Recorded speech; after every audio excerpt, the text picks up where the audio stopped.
رسول الله صلی الله علیه وسلم فرمایي کم کس چې پیاز شنه پیاز او اوږه وخوري نو هغه د زموږ د جماعت خواته نږدې هم نه راځي ملائکې هم له هغه کار څخه په تکلیف کیږي له کم څخه چې انسان په تکلیف کیږي. تاسې یقین په الله وکئ کله کله چې زه جمع ته ځم په ځینې وختونو کې داسې کسان زموږ خواته ولاړ وي چې د بدبویي د وجې نه موږ په مانځه باندې نه پوهیږو چې دا موږ څو رکاته وکړه او څنګه مو وکړه. امیر المؤمنین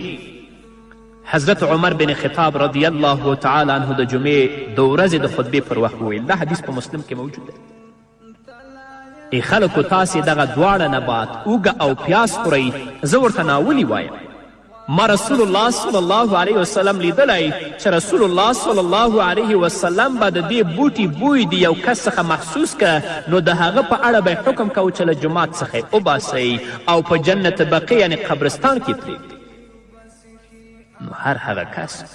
چې خامخا دغه بوټی خوري هغه د دې بوی ختموي او بیا د جومات ته راځي. دا نه چې په کور کې د پیاز اوږه وخوړل او مستقیم جومات ته رواني. د خلکو تر څنګ درېږې چې ستا د بوی د وجې نه ملائکې هم په تکلیف دي او هغه کسان چې مانځه ته راغلي دي هغه هم په تکلیف دي. د دې امر لاندې هغه خلک هم راځي کم چې کاروبار کوي او له ناولو کالیو سره جومات ته راځي یا یې له جرابو او اړخونو څخه ناولی بوځي او له دې سره جومات ته ننوځي. نه، الله رب العزت په خپل کلام کې فرمایي یا بنی آدم خذو زینتکم عند کل مسجد ای بنی آدمانو د هر عبادت په وخت کې په خپله ښکلا سینګار اوسئ.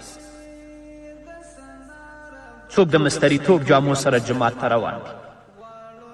د جومات د آدابو او د جومات د نظافت خیال نه ساتي. څوک د کار جامو سره جومات ته روان دي د چا پښې بوی کوي د چا د جرابې بوی کوي د چا اړخونه بوی کوي اصلا د جومات په آدابو نه پوهیږي. خو له دې ټولو څخه خراب او بدتره خلک هغه دي چې سګرټ وڅکي نو د سګرټ څکلو نه وروسته مستقیم بیا جومات ته رواني په جمع باندې درېږي. دوی د ګنده او ناخوښه بوی سره جوماتونو ته راځي او د الله رب العزت هغه بندگان چې پاکوالی خوښوي یعنی لمونځ کوونکي او ملائکې دوی په ستونزه کې ښکیلوي. نه ځانونه پاک کړئ خوشبویه کړئ پاکو جامو سره خپل رب ته ودرېږئ تر څو چې الله درنه راضي شي. کله چې تاسو یو وزیر او یو رئیس او یو وکیل سره روان یاستئ په الله ووایئ چې خرنو جامو د مستریتوب جامو سره ورځئ داسې ورځئ چې بهر سګرټ وڅکئ او د سګرټ د ستاسې د خولې نه سګرټو بوی ځي هغه سره ملاقات وکړئ. نو الله ته چې درېږئ په جومات کې د الله په کور کې درېږئ بیا ولې داسې کوئ؟